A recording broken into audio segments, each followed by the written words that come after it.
Históricamente, invadir y ocupar un país ha tenido un alto costo, tanto financiero como en términos de vidas humanas. Sin embargo, en el siglo XXI, donde prevalece la guerra asimétrica, dominar una nación se puede lograr por medios más sutiles. Entra en juego la guerra legal o lawfare, un método más fácil y menos costoso de dirigir a un país clave en el juego de ajedrez geopolítico.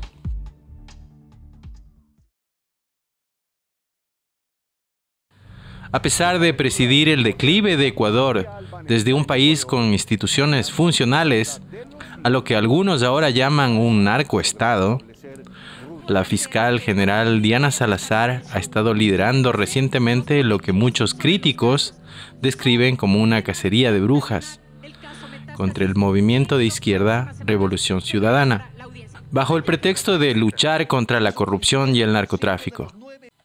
Si bien hay varios casos de corrupción durante la década de Revolución Ciudadana que están bien documentados, hay otros casos de alto perfil que no resisten escrutinio legal. Mientras tanto, los principales casos de corrupción y narcotráfico que involucran a políticos de derecha que apoyan intereses corporativos globales han sido en gran medida ignorados por la prensa y discretamente impulsados hacia la impunidad por las autoridades. La narrativa propagada por los conglomerados de medios, propiedad de quienes tienen claros intereses en la batalla geopolítica, refuerza este sesgo, un factor que ha ayudado a la derecha a ganar las batallas culturales y electorales. A medida que se acercan unas nuevas elecciones generales, la fiscal general Diana Salazar enfrenta ahora un juicio en el Congreso. Salazar ha calificado públicamente la acción como un narcojuicio, alegando que intereses no especificados vinculados a los carteles están detrás del caso.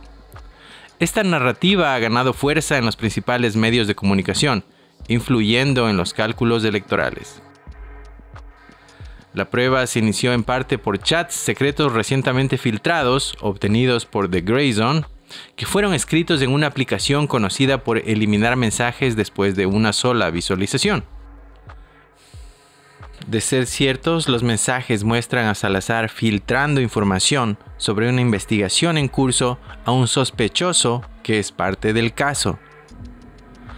También demorándose en procesar a presidentes alineados con Estados Unidos y actuando coordinadamente y más allá de sus funciones con representantes del gobierno de Estados Unidos con fines políticos.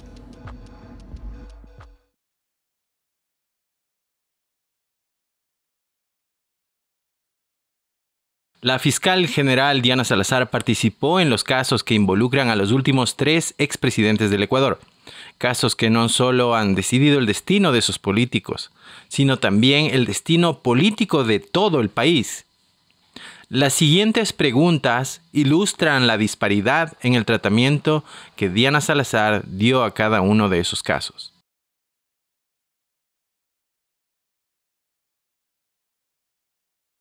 En abril de 2020, el expresidente Rafael Correa fue declarado responsable por hasta $1.000 millones en daños al Estado y recibió una prohibición de por vida de ocupar cargos políticos. También fue condenado a 8 años de prisión. Este caso marcó un punto de inflexión en el panorama político del Ecuador, particularmente porque a pesar de las numerosas batallas legales en su contra, se ha proyectado consistentemente que Rafael Correa puede ganar cualquier elección en la que participe. El 3 de mayo de 2020, la fiscal general Diana Salazar reveló cargos contra 26 funcionarios del gobierno de Correa, en un caso de asociación ilícita. Salazar argumentó que una estructura bien organizada había estado cobrando sobornos a cambio de favores políticos y contratos gubernamentales. Si bien la evidencia parece sugerir la existencia de tal estructura, no la vinculaba de manera muy concluyente con el propio Correa. Los cargos contra el expresidente se centraron en última instancia en el concepto de influjo psíquico. Esto provocó la indignación de ambas partes. dado que influjo psíquico es un concepto jurídico que antes no existía en la legislación ecuatoriana. Para muchos, este cargo puso de relieve la falta de pruebas suficientes para demostrar la culpabilidad de Correa.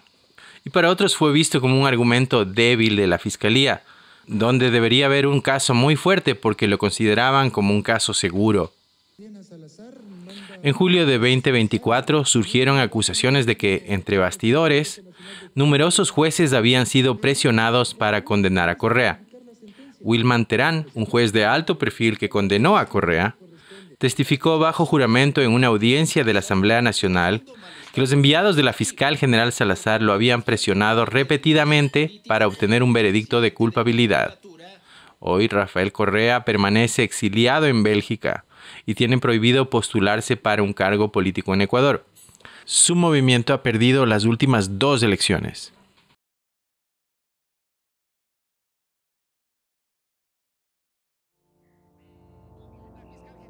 La Fiscalía General del Ecuador presentó 225 pruebas en el caso de corrupción y malversación de fondos contra el expresidente Lenín Moreno, quien alejó a Ecuador de la izquierda latinoamericana y lo acercó a la órbita estadounidense.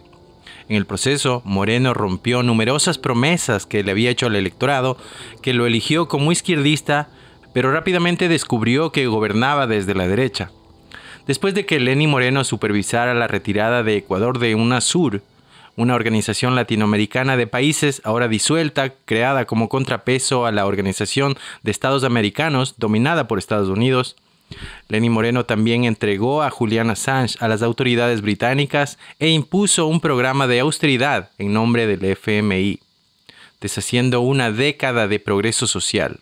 En el camino también nombró a Salazar como fiscal general. Los críticos de Revolución Ciudadana alegan que ahora ella está devolviéndole el favor al proteger a Moreno de cualquier procesamiento.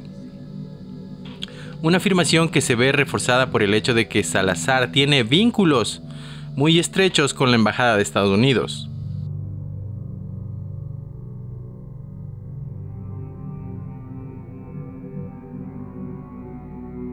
La fiscal Diana Salazar está en el centro del acuerdo de cooperación interinstitucional en muchos frentes. Estos acuerdos fueron firmados por el expresidente Lasso y ratificados por el actual presidente Noboa.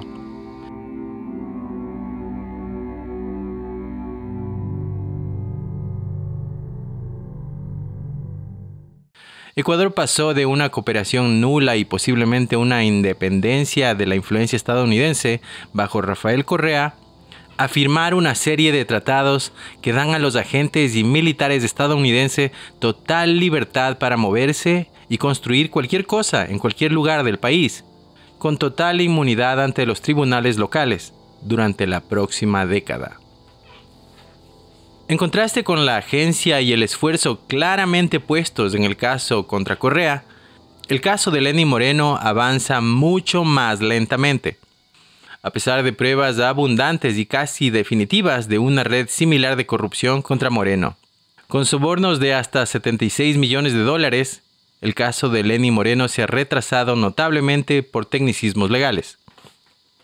De hecho, uno de los fundamentos del juicio político contra la fiscal Salazar es el incumplimiento del artículo 442 del Código Penal en los casos papeles INA o Sino Hydro.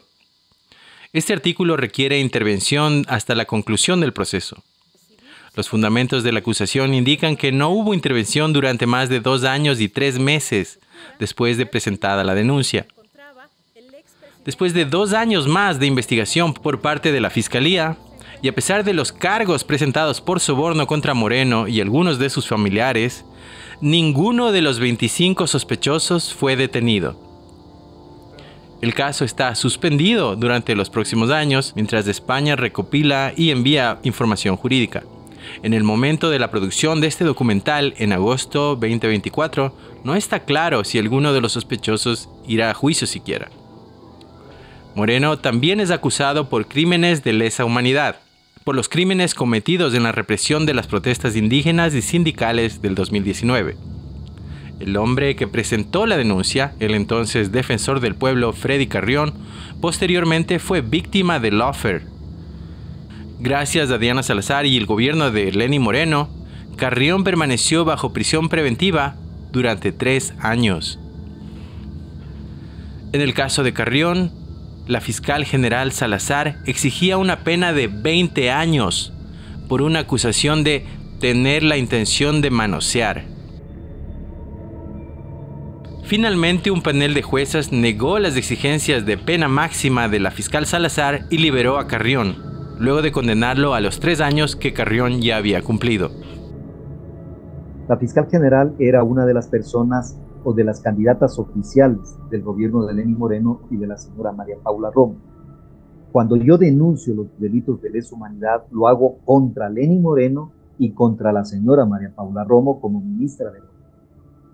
E indudablemente eso no me perdonaron jamás quienes, obviamente el señor Moreno, que era presidente de la República, como la propia María Paula Romo. E indudablemente lo que se generó a través de esta relación entre la fiscal como el gobierno, al haber sido puesta por el gobierno, era el pago a un favor o el haberla puesto en el cargo que tenía que ser devuelto el favor. Porque es la única forma en que se entienda toda esa hazaña, porque no hay otro término.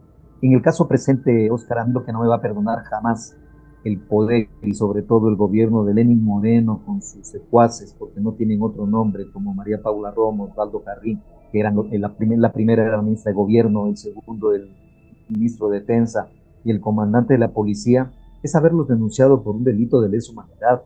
Los delitos de lesa humanidad son imprescriptibles y obviamente eso los pone en una situación muy delicada a nivel político, a nivel mundial. En marzo del 2021 los denuncié ante la Fiscalía General del Estado por delitos de lesa humanidad, porque las protestas del mes de octubre del 2019 generaron mucho dolor en familias ecuatorianas cuando varias personas murieron por actos de ejecución extrajudicial. Eso no podemos olvidarnos. La fuerza pública ejerció una acción muy violenta contra los, más o menos aproximadamente se están como unas 11 personas que fallecieron, de ellas 6 por ejecución extrajudicial. 20 personas perdieron un ojo. Disparar a los manifestantes en los ojos era y sigue siendo una tendencia.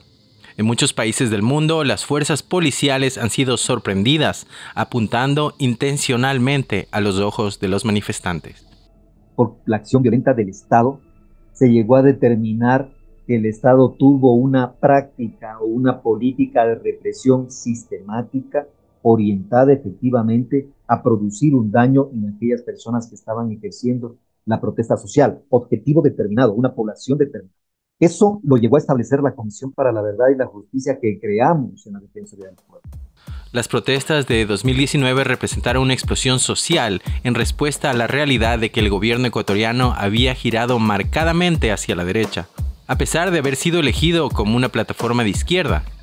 Lenín Moreno efectivamente traicionó a sus votantes al implementar un plan de austeridad fiscal que puso fin a un periodo de inversión social de una década de duración.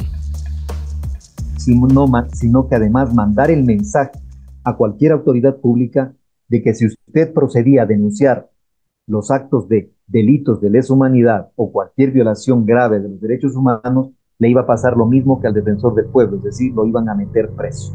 El hecho de que Carrión pasara 3 años encerrado bajo prisión preventiva, sin opción a libertad bajo fianza y sin sentencia, claramente va en contra de cualquier noción de Estado de Derecho. Es posible que sin la ayuda de su esposa, la abogada Priscila Schettini, quien presionó a las autoridades y a la opinión pública, el caso de Freddy Carrión seguiría sin resolverse. Al conocer el caso de Freddy desde un inicio siempre supe que era inocente. Hemos tenido pruebas, accedido al expediente, hemos revisado todos los documentos que existen, videos, en los cuales se demuestran que hay documentos forjados por parte de la Fiscal General del Estado, Diana Salazar, del Ecuador, que existen partes policiales adulterados en complicidad con la Fiscalía, que existen altos mandos como generales Dalai Luna, Tania Varela, que estuvieron en el día de los hechos armando esta situación, un ministro de gobierno como Gabriel Martínez, que ya tenía conocimiento de esto desde la madrugada, un secretario de presidencia como el señor Jorge Water, que llamó justamente a uno de los asesores diciendo que tienen todo el respaldo del gobierno para hacer caer al ex defensor del pueblo, para que lo saquen del cargo. Entonces, y encima de esto tenemos una complicidad por parte de la Corte Nacional de Justicia, que es una de las más altas cortes en el país, en donde los jueces, casi de los 21 jueces, yo creo que 20 ya han actuado en el caso de Freddy Carrión, que nos hemos dado cuenta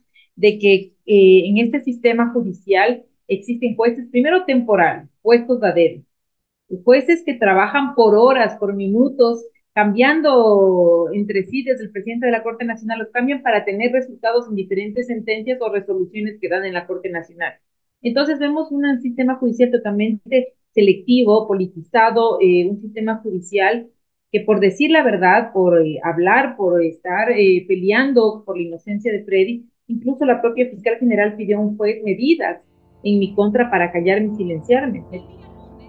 El 28 de noviembre del 2023, Salazar filtró al público información reservada, incluida la dirección de la casa de la familia Carrión Schettini. Ambos estaban protegidos por el Programa Local de Protección de Testigos y su ubicación era estrictamente un secreto.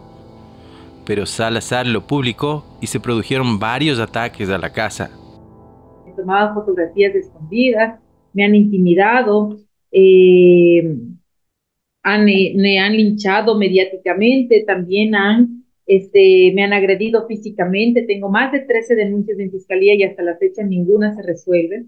Han ingresado a mi casa, han disparado afuera de mi casa, ingresaron tipos con pistolas, me han roto la ventana del carro, me han golpeado, me han encañonado. Carrión afirma que el presidente Moreno y los poderosos intereses geopolíticos y económicos detrás de él jugaron un papel clave para mantenerlo encerrado bajo prisión preventiva. Carrión cree que esto sucedió porque, como defensor del pueblo, fue testigo de primera mano de lo que consideró una caza de brujas contra mandos medios de Alianza País. En el momento en que yo llego a ser defensor del pueblo, había una arremetida directa de Lenín Moreno contra sus ex compañeros correístas, los de Alianza País. Había una lucha interna, una lucha en donde la Fiscalía General del Estado empezó a actuar de una manera selectiva, solamente contra aquellos opositores correístas dirigía la persecución penal de la Fiscalía General del Estado. Para otros casos, en cambio, era sumamente complaciente. Y eso se notó, se sigue notando hasta la actualidad. El caso que tú mencionaste es un ejemplo paradigmático de cómo se utilizaban para ciertos opositores políticos hasta teorías completamente absurdas como el influjo psíquico. ¿Por qué? Porque era contra Correa. El precio que tuve que pagar fue la cárcel durante 3 largos años de manera completamente injusta, Oscar, con mucho dolor, con mucho sufrimiento para mí y para mi familia, por encontrarme completamente separado, silenciado, encerrado en una cárcel. Tras dejar la presidencia, Moreno viajó a Estados Unidos. Sin embargo, cuando se presentaron pruebas de sus negocios corruptos en los tribunales ecuatorianos, Estados Unidos permitió que Moreno se fuera. Actualmente reside en Paraguay, bajo la protección del estatus diplomático ecuatoriano. En el juicio político contra Diana Salazar también se le acusa de inacción en el caso, alegando que permitió impunidad para los perpetradores y obstruyó la justicia para las víctimas de la violencia estatal. Otra acusación contra ella es por su papel en el encarcelamiento de Freddy Carrión, diciendo: la omisión del fiscal ha permitido la fabricación de un caso y la privación de libertad de una persona inocente.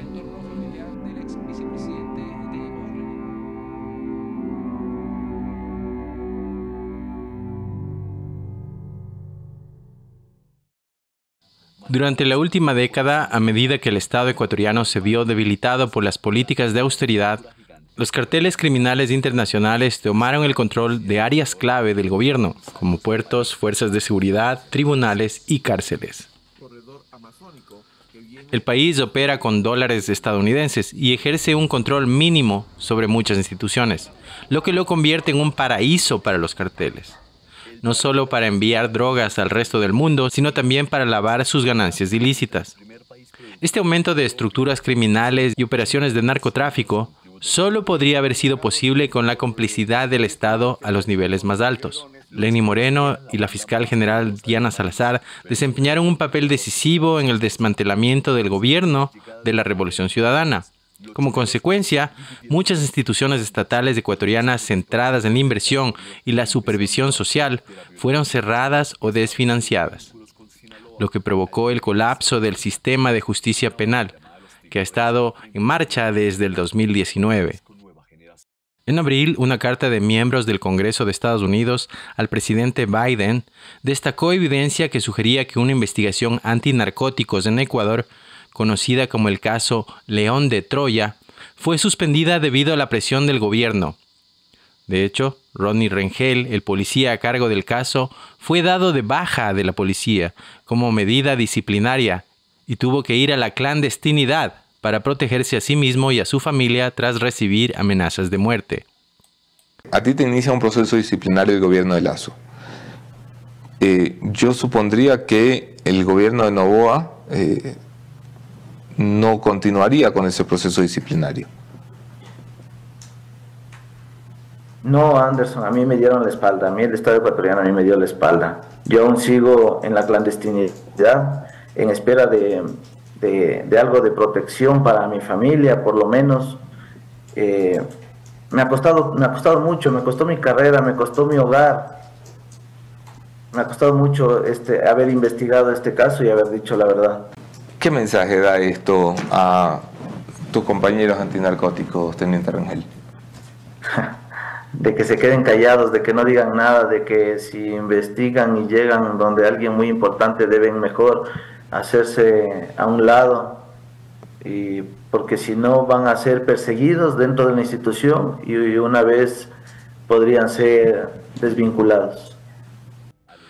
La investigación de Rengel expuso los tratos comerciales de personas cercanas al expresidente Lasso con la mafia albanesa, o cartel de la mafia balcánica, como también se le conoce, una organización de narcotráfico que había prevalecido sobre los otros grupos y que había obtenido el control de las rutas de tráfico de cocaína hacia Londres y el resto de Europa. El caso León de Troya investigó inicialmente los vínculos de Danilo Carrera, cuñado de Guillermo Lasso, y el empresario Rubén Cherres con Drijan Jica, un jefe de la mafia local de los Balcanes que sigue prófugo, a pesar de varios supuestos esfuerzos de las autoridades para desmantelar su organización.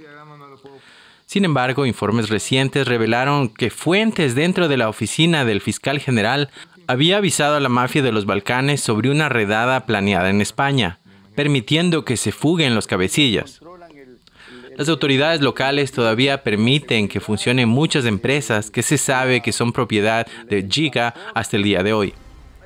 Dado que estos carteles están estrechamente vinculados con las mismas bandas criminales con las que el gobierno está teóricamente en guerra, estos incidentes plantean serias dudas sobre la sinceridad del gobierno ecuatoriano al llevar a cabo su guerra contra el crimen. En un extraño giro de acontecimientos, la fiscal general Diana Salazar rebajó los cargos en el caso de León de Troya, de narcotráfico a crimen organizado, en un caso en el que estaban involucradas muchas figuras poderosas, incluido el expresidente Guillermo Lasso. Estos casos abrieron una ventana a una posible manipulación política de la justicia. No entiendo por qué una investigación que inició por narcotráfico, luego la derivaron para tráfico de influencias y luego apareció el caso Pampa para hablar sobre el narcotráfico, habiendo personas que estaban, las mismas personas que estaban en el caso León de Troya, las unas las desviaron al caso Encuentro y las otras las desviaron al caso Pampa, y en el que se encuentra ahí el cuñado del expresidente Guillermo Lasso, Danilo Carrera. Y claro, acá en el caso Pampa sí ya están otras personas de otro nivel, que incluso son un nivel bajo, pero ellos están pagando ya una pena, o sea, se podría decir que ellos van a ser procesados por una pena un poco más alta. Entonces, se divide a las personas y se divide a la investigación, que nace del caso León de Troya. Ronnie Aliaga, ex congresista y ex amigo personal del fiscal general Salazar, es ahora un fugitivo que buscó refugio en Venezuela para escapar de lo que él llama persecución política y muerte segura en una prisión ecuatoriana. Ronnie Aliaga es acusado por Diana Salazar de ser parte de una estructura del crimen organizado. Según la acusación, Aliaga trabajó con Leandro Norero, un narcotraficante que recientemente fue asesinado en prisión. De comprobarse que las acusaciones sean ciertas, Aliaga habría actuado como operador político de una organización criminal que se infiltró en las instituciones democráticas y los partidos políticos de Ecuador. Esa infiltración supuestamente alcanzó a congresistas tanto del derechista Partido Social Cristiano como del izquierdista Movimiento Revolución Ciudadana. Salazar y Aliaga tuvieron una estrecha amistad durante años, y Aliaga afirma que grababa sus comunicaciones utilizando un segundo teléfono por motivos de seguridad. Estas grabaciones, verificadas y notarizadas por Forensic Analysis Now, una agencia de análisis forense de datos con sede en Florida, contienen 1.500 chats de la aplicación Confide. Los Aliaga Leaks revelaron algunos de los secretos más oscuros del poder, incluida la manipulación geopolítica de los sistemas de justicia para influir en la política local. En septiembre del año 2023, antes de la segunda vuelta electoral en Ecuador, ella tenía que procesar el caso León de Troya por narcotráfico y le cambia el tipo penal, lo pone por tráfico de influencias, que no tiene nada que ver ahí, pero es un delito más suave para lo que estaban acusando los familiares del entonces presidente de la República, Guillermo Lasso. Le cambia el tipo penal, pero no solo eso, ella me dice, no lo voy a procesar ahora porque son elecciones y no los voy a beneficiar a ustedes. Imagínense qué tiene que pensar en ese momento la fiscalía en un tema político si la fiscalía lo que tiene que hacer es investigar el delito y sancionar a los presuntos responsables o culpables de ese delito. No lo hizo. Las siguientes son algunas de las supuestas charlas con la fiscal general Salazar, grabadas por Aliaga. Al ser consultada sobre los chats, la fiscal general Salazar afirmó que no desviará su atención de los casos, pero no negó explícitamente la veracidad de los chats. La Fiscalía General se negó a utilizar los chats como prueba en cualquier caso, cuestionando la credibilidad de la agencia forense y la cadena de custodia de las pruebas. Es que ahí no hay narcotráfico, tráfico de influencias. De hecho, lo voy a tramitar, después de las elecciones, para no ayudar a la revolución ciudadana. Guillermo Lasso lo sabe, que me lo cargaré a su cuñado. Lo bueno es que ahí aparecen los videos de Boscan diciendo, vengo por mi financiamiento. Porque recordará usted, por ejemplo, que entre los chats que se encontraron en los teléfonos de Leandro Norero estaba precisamente entre Leandro Norero y aquella persona del medio digital que usted ha mencionado, en el que se trataban de ñaños queridos. En frecuentes apariciones, Salazar se refiere despectivamente a personajes políticos y manda mensajes a implicados o posibles implicados en sus casos. Ahora bien, esto no se sostiene más allá de los dichos. Por ejemplo, que la Fiscalía venía investigando desde diciembre del 2022 este caso. Usted puede decirme a mí lo que quiera. Usted me puede tachar a mí de lo que guste. Pero el asunto no se trata de mí, doctora. Se trata de que 17 meses después de que le informáramos a este país cuáles son las compañías que la mafia albanesa utilizaba para traficar cocaína, que le explico, ese es el negocio del narcotráfico, ni usted, ni las Supercías, ni la UAFE, ni el SRI han hecho un carajo. Las políticas de austeridad impuestas durante casi una década han paralizado partes del Estado, creando áreas fuera de control estatal. Estas áreas desatendidas se han convertido en caldo de cultivo para bandas criminales que trabajan con carteles narco-multimillonarios como el Cartel de Sinaloa, Cartel Jalisco Nueva Generación y la mafia albanesa. Este aumento de estructuras criminales y operaciones narco solo ha sido posible con la complicidad del Estado en los niveles más altos. Porque no tienen las pruebas, porque no existen. Han tratado de forjarlas, pero no existen. De que nosotros estamos vinculados a ese tipo de delitos. Pero ellos sí, ellos sí. El caso León de Troya es la muestra de aquello. Cambiar el tipo penal. Cambiar el tipo penal porque se trataban de los familiares del presidente en funciones. Y permitir que estas bandas delincuenciales se queden enquistadas del país. El caso León de Troya, vinculada a la mafia albanesa, vinculada en ese momento al ex ministro de Agricultura, Bernardo Manzano, que tiene mucho que ver con el actual presidente Daniel Noboa, porque Bernardo Manzano es alto ejecutivo de la corporación Novoa y todavía sigue siendo alto ejecutivo de la corporación Novoa. Y Bernardo Manzano, desde su espacio como ministro de Agricultura, abrió cupos para la exportación de banano a Europa. ¿Y sabe quién se benefició de esos cupos? Empresas fantasmas de las personas que trabajan con la mafia albanesa. Y ellos son los que se han dedicado, entre comillas, a exportar banano, pero si vemos los reportajes en Europa, lo que más hacen encontrar en las cajas de banano ecuatoriano es droga, ¿no? Hasta dentro de las mismas empresas del actual presidente Noboa.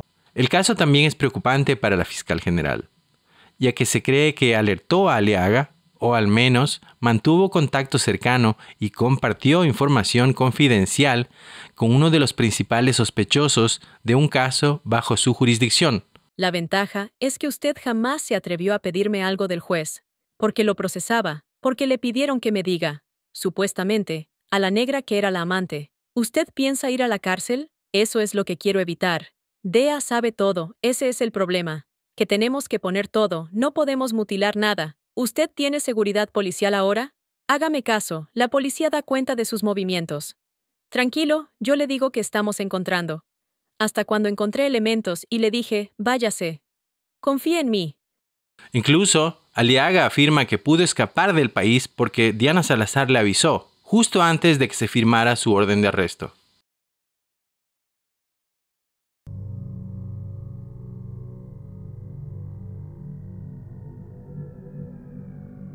El 9 de agosto de 2023, el candidato presidencial Fernando Villavicencio fue asesinado cuando salía de un mitin político, pocos días antes de las elecciones generales. Hasta ese momento, la elección tenía un líder claro, Luisa González, del movimiento Revolución Ciudadana, quien lideraba por 12 puntos y estaba a punto de ganar la primera vuelta con más del 50% de los votos. Con los Aliaga Leaks se confirmaron las sospechas de que el candidato presidencial Fernando Villavicencio trabajaba para el gobierno estadounidense. Como informó The Grayson en el 2021, Villavicencio era uno de los muchos líderes sociales y periodistas ecuatorianos que habían recibido fondos de la National Endowment for Democracy, NED, una institución que actúa como un frente de la CIA y del Departamento de Estado norteamericano. Esto ocurrió durante más de una década en un intento por apoyar la oposición al gobierno de Rafael Correa. Los mensajes filtrados de Aliaga podrían suponer una confirmación de primera mano de todo esto. Inmediatamente después del asesinato de Villavicencio, los principales medios de comunicación de la televisión y los políticos de derecha comenzaron a culpar al movimiento Revolución Ciudadana y a Rafael Correa por el asesinato. El movimiento nunca se recuperó en las encuestas y perdió las elecciones. La responsabilidad del asesinato parece recaer en los Lobos, el brazo armado de la mafia balcánica. 8 presuntos asesinos fueron detenidos inmediatamente, pero todos fueron asesinados inmediatamente, una vez que fueron de alguna manera colocados en una prisión controlada por los Lobos. Asesinan a Fernando Villavicencio, que por palabras de ella me confesó o me comunicó que era un informante del gobierno de los Estados Unidos. Por eso ofrecieron, mira, un hecho histórico, ofrecieron $5 millones. El embajador de Estados Unidos ofreció $5 millones y el secretario de Estado también hizo una publicación. Ofrecieron $5 millones por información que lleve al paradero de los asesinos de Fernando Villavicencio. Es más, a los detenidos los iban a llevar a Nueva York, porque mataron a un informante del gobierno de Estados Unidos. Sí, por eso, los estadounidenses están heridos. Creo que ni por mí harían tanto. Yo no trabajo para ellos. Villavicencio sí. Pero ojo, quienes asesinaron a Fernando Villavicencio fueron los Lobos. Hay una fuerza de tarea investigando albaneses de la Comunidad Europea. Esto es heavy. Hay 3 oficinas del FBI investigando el tema. 3 oficinas. La tecnología que tienen es impresionante. Todo es teléfonos. Por eso hay tanta información. Quieren la cabeza de Rafael Correa. Dicen que la Revolución Ciudadana está subiendo. Sí, RC. Los estadounidenses saben que si Revolución Ciudadana gana las elecciones, todos los tratados bilaterales quedan ahí. Y esto en complicidad y con disposición del embajador de Estados Unidos, quien en una conversación, en una cena, en la embajada, con la fiscal general del Estado, pues ya sabían, ya conversaban de quiénes habían sido los asesinos de Villavicencio, el grupo delictivo Los Lobos, pero no salieron a decir públicamente, cuando sabían que había un linchamiento mediático contra la organización política Revolución Ciudadana acusándonos. A mí me dijeron el lunes por la noche, en la casa del embajador, salí y pedí a la fiscal hacer todo para la cooperación, pero los mataron. Si los Aliaga Leaks son reales, entonces, de acuerdo a sus propias palabras, a pesar de saber quién había matado a Villavicencio, la fiscal Salazar se lo guardó y se lo calló para permitir que se difundiera la narrativa mediática de culpar del asesinato a la Revolución Ciudadana. La fiscal general del Estado, Diana Salazar Méndez, ha sido la precursora de la persecución política y ha sido esa ficha, como ese alfil dentro de un juego macabro de ajedrez que han utilizado para poder perseguir a todos los adversarios políticos de la derecha que se ha tomado al Ecuador en este momento. Me voy a Washington. En serio que esto es de muy alto nivel. De Maduro la investigación es con narcotráfico. Pero esta no era la primera vez que Diana Salazar influía directamente en una elección. En el 2021, justo antes de las elecciones, Salazar viajó a Colombia y anunció públicamente que el candidato presidencial de Revolución Ciudadana, Andrés Arauz, habría recibido dinero del ELN, un grupo guerrillero colombiano. Estas acusaciones se desvanecieron rápidamente después de que Arauz perdió las elecciones. Arauz finalmente presentó una demanda contra Francisco Barbosa, el fiscal colombiano, después de que peritos demostraran que las pruebas utilizadas en la acusación pública eran falsas.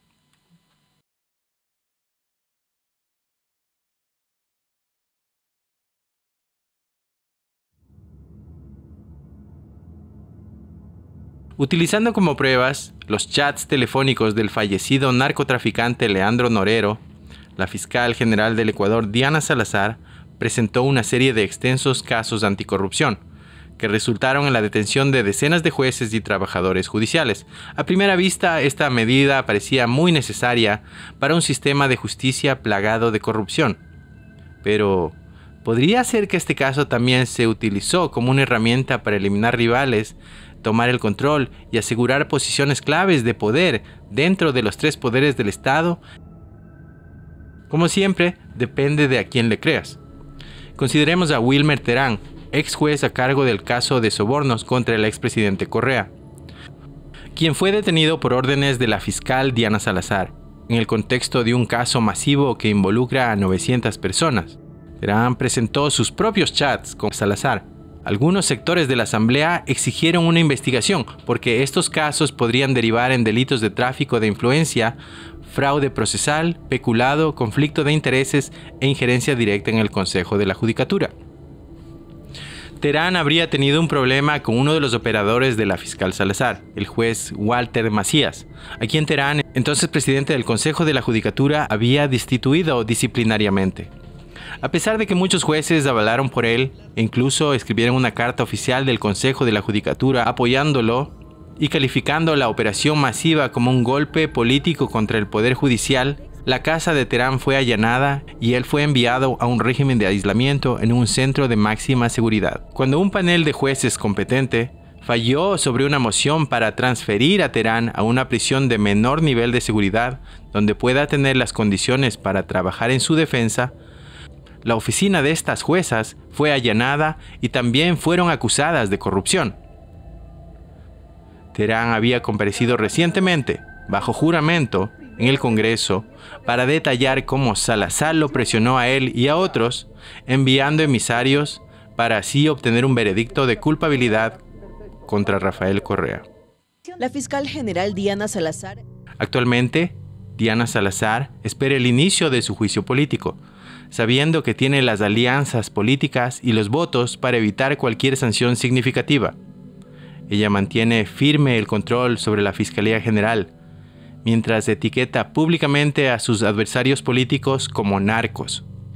En ninguna parte del mundo no tiene precedentes que un fiscal general ejerza tal influencia sobre las tres ramas del Estado, allanando las casas de los jueces a voluntad, abriendo investigaciones sobre opositores políticos que permanecen abiertas durante años, e influyendo en las elecciones.